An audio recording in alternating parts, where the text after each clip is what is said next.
We'll guide you through how to turn on the stabilizer in Krita to help smooth out your brush strokes and achieve more precise lines in your digital art. If you find this helpful, consider subscribing and liking the video. First, open Krita on your computer. Once you have your canvas ready, look at the top of the screen and find the toolbar where you'll see a series of icons. You want to locate the brush settings icon, which typically looks like a small brush tip. Click on it to open the brush editor. In the brush editor, you'll see a variety of settings you can adjust, but for now, focus on the tab that says Stabilizer. Sometimes this might be under the Tool Options panel depending on your layout. Under the Stabilizer options, you'll find a slider or a drop-down menu.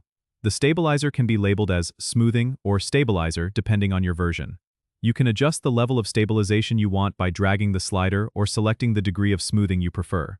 A higher value will result in smoother lines but may also cause a slight lag as it processes your strokes. If you're using a graphic tablet, this feature can significantly enhance the quality of your lines. Once you've set your desired amount of stabilization, try drawing a few strokes on your canvas to see how it feels. You can always go back and adjust it if it's too much or too little. Experiment with different settings to find what works best for your style. Don't forget to subscribe and comment if this helped you out.